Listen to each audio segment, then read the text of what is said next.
Good morning everyone, एक बार फिर से आपका राघव ऑनलाइन क्लासेज के यूट्यूब चैनल पर हार्दिक स्वागत है। अपना टॉपिक था साधारण ब्याज। पिछले दो क्लासों में 25 सवाल कर चुके हैं, तो आज उसी टॉपिक को कंटिन्यू करेंगे। तो चलो देखते हैं।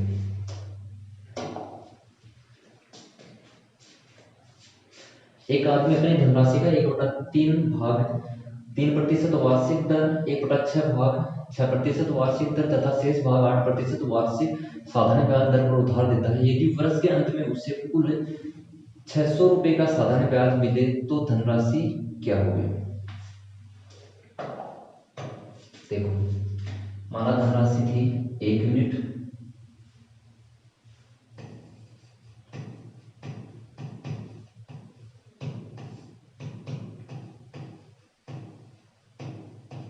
एक यूनिट मतलब 1 इकाई।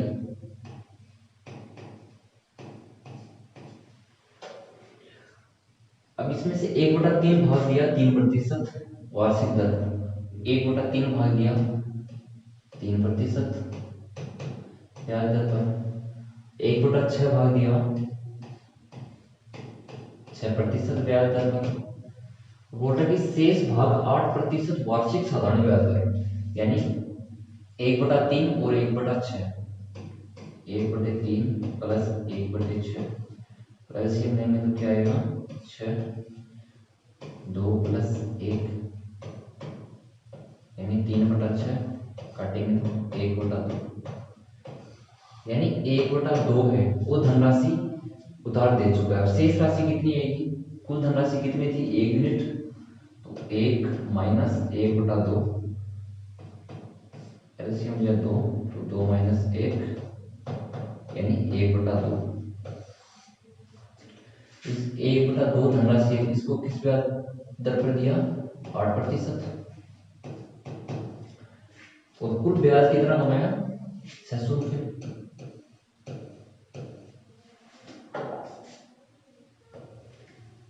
तीन से 3 काट दो, 6 से 6 काट दो, और 2 से काटेंगे तो 4%, तो कितना आ गया? यहाँ से 1%, यहाँ से 1% और यहाँ से 4%, यानी कुल मूलधन का 6% ब्याज कमाया। वो ब्याज कितना है 600 रुपये, यानी कि मूलधन है इसका 6% किसके बराबर है 600 के। तो मूलधन यानी 100% किसके बराबर होगा? मूलधन बराबर 600 बटे 6, 100% के लिए क्या करेंगे 100 से मल्टीप्लाई, 6 से काट दो 100 बार, तो वह धनराशि कितनी आई 10,000 रुपये।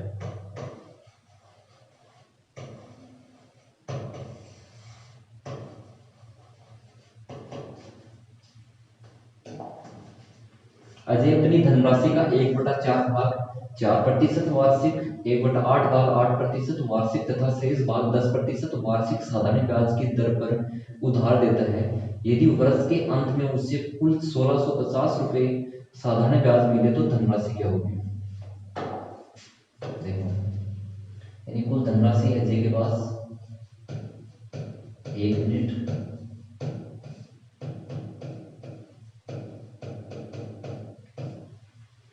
इसमें से 1/4 भाग दिया 4% पे, 1/4 भाग 4% पे दिया, 1/8 भाग दिया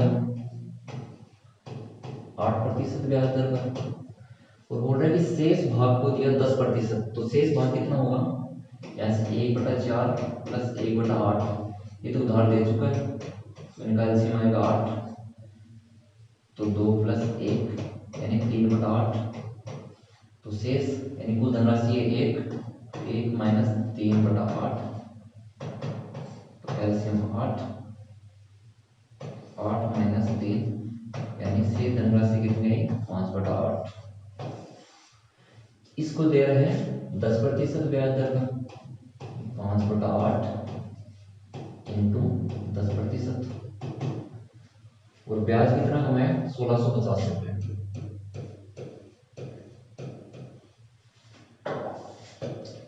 चार से 4 कैंसिल, 8 से 8 कैंसिल, और इससे काटेंगे 2 से तो 4 बार कटा, और ये 5, यानी यहाँ से आया 1%, और यहाँ से 1%,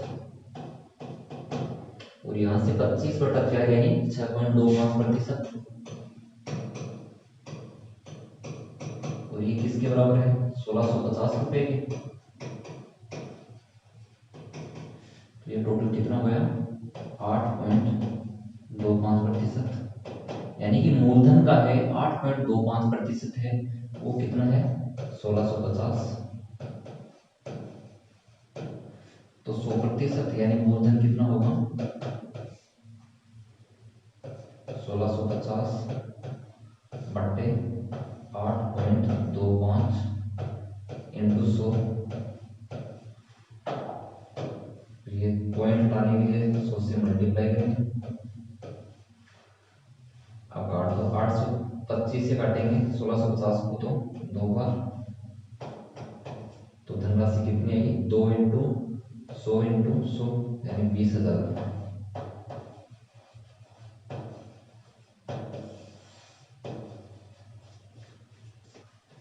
राहुल कुल 18,000 रुपए की धनराशि योगेश व मंजीत को उधार देता है। यदि वह योगेश को कुल धन का 40% धन 10% साधारण ब्याज की दर से उधार देता है, यदि वह कुल धन पर 12% साधारण ब्याज कमाना चाहे तो शेष राशि मंजीत को किस ब्याज दर पर उधार देगा।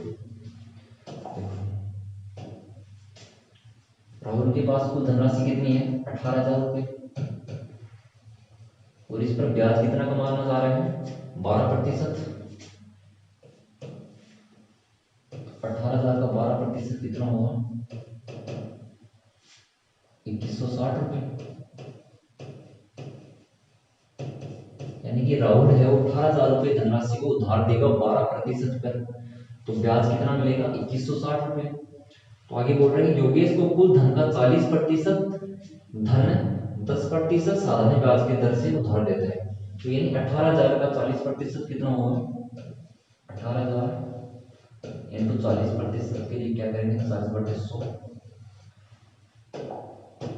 2 जीरो से 2 जीरो कैंसिल, और ये कितना है 18 चौक 72 यानी 7200 रुपये, यानी योगेश को 7200 रुपये उधार देगा, और ब्याज दर कितनी है 10%। तो 7200 का 10% कितना होगा 720। कहने का मतलब है कि राहुल 2160 रुपये ब्याज कमाना चाह रहा है, तो योगेश से कितना ब्याज कमाया 720, तो शेष ब्याज किससे कमाएगा मंजीत से, तो घटाएंगे तो कितना आएगा 0 4 11 7 4 1, यानी कि राहुल है मंजीत से 1440 रुपये ब्याज कमाना चाहेगा, और मूलधन यानी मंजीत को उधार राशि कितनी देगा 18,000 से 7200 घटाएंगे तो कितना आएगा 0 0 8 10, यानी कि मंजीत को 10,800 रुपये उधार देगा तो 1440 रुपये ब्याज कमाएगा। तो पूछा क्या है ब्याज की दर, तो दर के लिए क्या करते हैं ब्याज कितना है 1440, और मूलधन कितना है 10,800 इंटू 100, 2 जीरो से 2 जीरो कैंसिल, और 36 से काटेंगे तो 3 बार, तो ये 40 बार, तो 40/3 यानी 13 से ही 1/3% ब्याज दर अपना मंजीत को दिखाते हैं।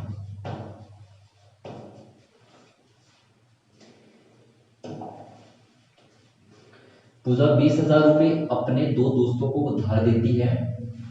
वह एक दोस्त को 12,000 रुपये 8% वार्षिक साधारण ब्याज की दर से उधार देती है। पूजा अपनी कुल राशि पर 10% लाभ कमाना चाहती है, अतः उसे शेष राशि दूसरे दोस्त को किस साधारण ब्याज पर उधार देनी चाहिए ताकि इच्छित लाभ मिल सके।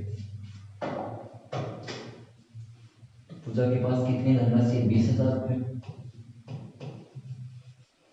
और ब्याज कितना कमाना चाह रही है? 10%। तो 20,000 का 10% कितना हुआ? 2,000 रुपये।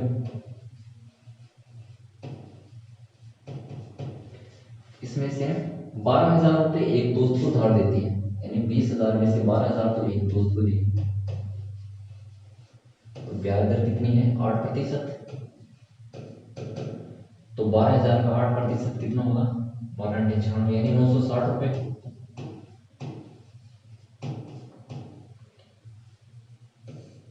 यानी कि पूजा ने 960 रुपये तो एक दोस्त से कमा लिए ब्याज के रूप में। अब दूसरे दोस्त से कितना ब्याज कमाएगी? 2,000 से 960 घटाएंगे, कितना आएगा? 0, 4, 10, 1,040 रुपये ब्याज कमाना चाहिए। और उसको उधार कितनी धनराशि देगी? 20,000 से 12,000 घटाएंगे यानी 8,000 रुपये। यानी कि पूजा दूसरे दोस्त को 8,000 रुपये उधार देगी तो ब्याज कितना कमाएगी? 1,040 रुपये। तो दर निकालेंगे। दर के लिए ब्याज बट्टा मूलधन यानी ब्याज है 1,040 बटा मूलधन है 8,000 रुपये इंटू 100। 3 जीरो से 3 जीरो कैंसिल और 8 से काटेंगे तो 13, यानी दर कितनी आ गई? 13%।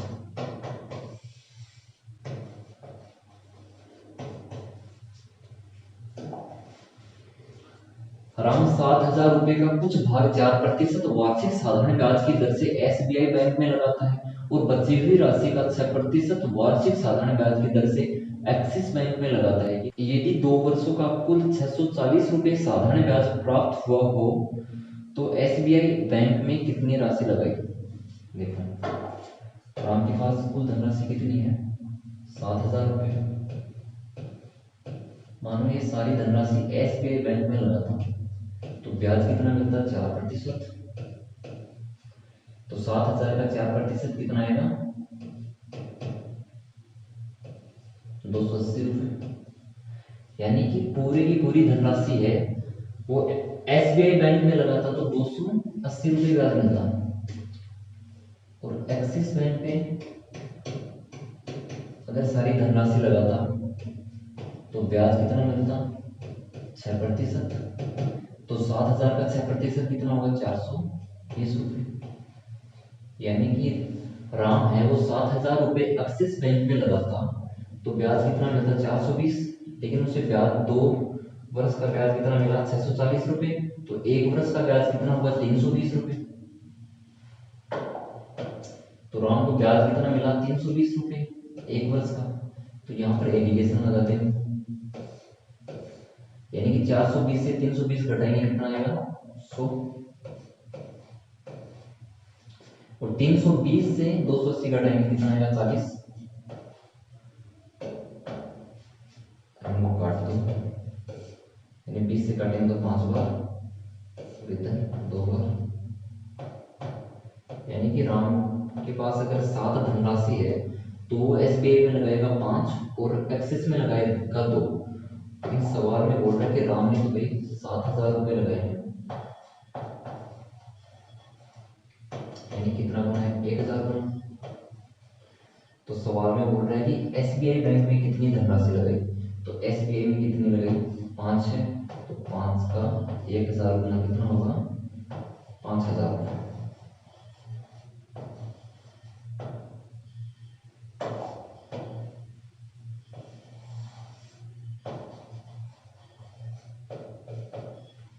अजय के पास 10,000 रुपए थे जिन्हें अजय ने क्रमशः 15% वार्षिक तथा 20% वार्षिक की ब्याज दरों पर 2 अलग-अलग योजनाओं में निवेश किया। यदि एक वर्ष में कुल अर्जित ब्याज 1,800 रुपये था तो 20% वार्षिक दर पर निवेशित राशि कितनी थी?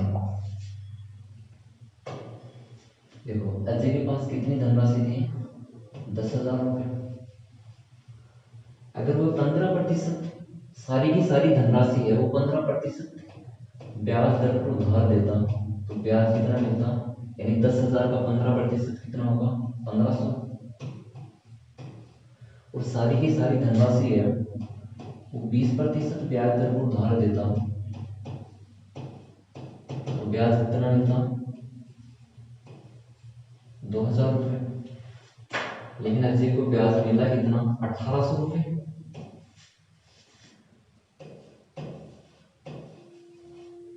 यहाँ पर एलिगेशन हो जाता हूँ यानी मिश्रण। तो 2000 से 1800 घटाएंगे कितना आएगा 200, और 1800 से 1500 घटाएंगे कितना आएगा 300, इनको जोड़ेंगे कितना आएगा 500। हमारे पास कुल धनराशि आई कितनी 500, लेकिन सवाल में कितने दे रखे हैं कि अजय के पास 10,000 रुपये। इसका कितना गुना है 20 गुना। तो पूछ रहा है कि 20% वार्षिक ब्याज दर पर कितनी राशि निवेशित की, तो 20% के लिए 300, तो 300 का 20 गुना कितना होगा 6,000 रुपये।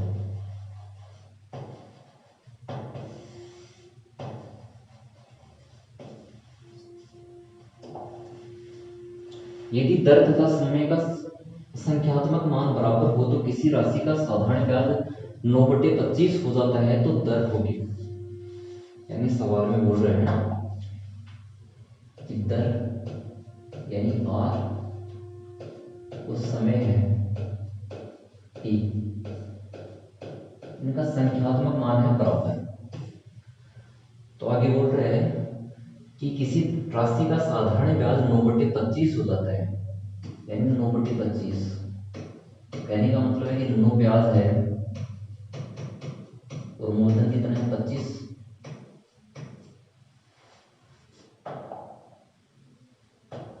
तो देखो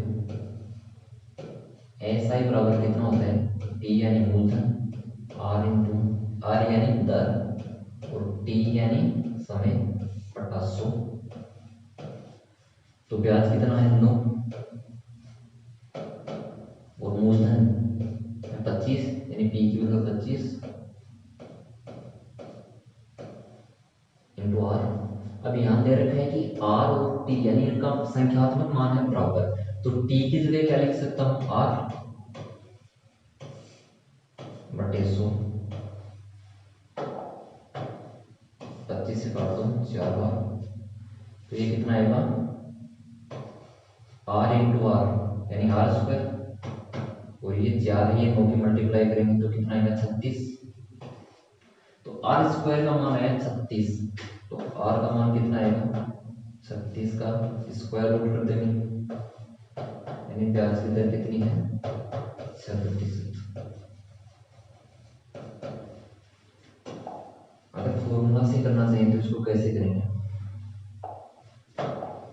दर निकालते हैं ना जब संख्यात्मक मान दर और समय का बराबर उस कंडीशन में, तो दर के लिए फॉर्मूला होता है ए बटा बी इंटू 100। ए बटा बी का मान कितना दे रखा है 9/25 इंटू 100। 25 से काटेंगे कितने 4 बार, और 9 चौक 36 यानी 36, इसका स्क्वायर रूट करेंगे तो कितना आएगा 6%। राधा ने साधारण ब्याज से ब्याज दर जितनी थी उतने ही वर्षों के लिए 1200 रुपए का ऋण लिया। यदि उसने ब्याज के रूप में 432 रुपए अदा किए तो ब्याज की दर क्या थी। तो देखो दर के लिए क्या करेंगे ए बटा बी इंटू 100। तो ए यानी ब्याज कितना है 432 और बी यानी मूलधन कितना है 1200 इंटू 100। इनका करेंगे स्क्वायर रूट, तो काटेंगे 0 से 0 कैंसिल, और 12 से 432 को काटेंगे कितना आएगा 36, यानी 36 का स्क्वायर रूट करेंगे तो आएगी उत्तर आएगी 6%।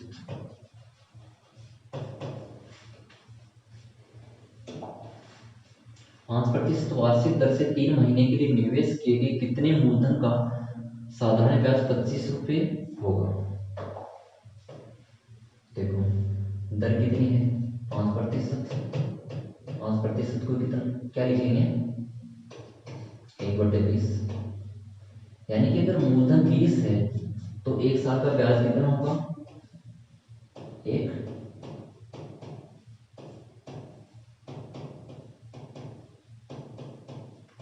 ठीक है, सवाल में बोल रहा है कि 3 महीने का, तो 3 महीने का ब्याज कितना होगा, तो 12 महीने का ब्याज है 1, तो 1 महीने का ब्याज कितना आएगा 1/12, तो 3 महीने का ब्याज कितना आएगा 1/12 इंटू 3, काटेंगे 3 से तो 4 बार, यानी कि 3 महीने का ब्याज आया 1/4।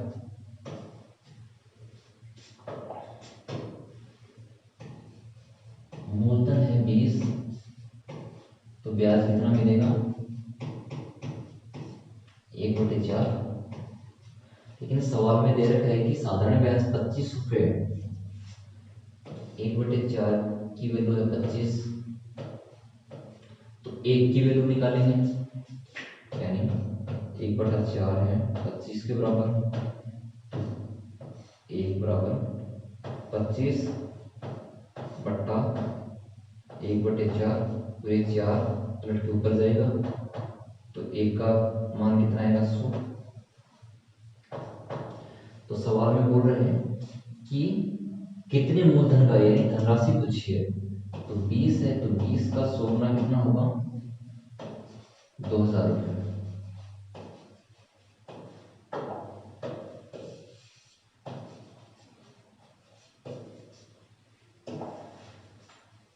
कोई व्यक्ति 4% साधारण ब्याज की दर से एक निश्चित राशि ब्याज दर पर लगाता है, 8 वर्षों में ब्याज की राशि मूलधन से 340 रुपये कम रह जाती है, तो वह राशि ज्ञात करो। देखो ब्याज की दर कितनी है 4%, और 4% को क्या लिखेंगे 1/25, यानी कि मूलधन 25 है तो 1 साल का ब्याज है 1, तो पूछा है 8 वर्ष का ब्याज, तो 8 वर्ष का ब्याज कितना होगा 8, यानी कि मूलधन है 25, तो ब्याज कितना आएगा 8 वर्षों का 8, इनका अंतर कितना है 17। और सवाल में दे रखा है कि ब्याज की राशि मूलधन से 340 रुपये कम है, यानी कि ये है अपना मूलधन और ये है ब्याज, इनका अंतर सवाल में कितना दे रखा है 340, यानी कि 17 की वैल्यू है 340 है, तो 1 की वैल्यू कितनी होगी 20। तो पूछा है वह राशि कितनी है, तो मूलधन है 25, तो 25 का 20 गुना कितना होगा 500 रुपये।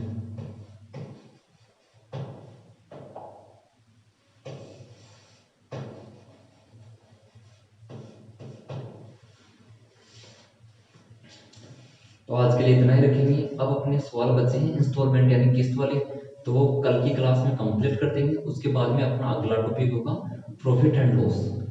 तो धन्यवाद।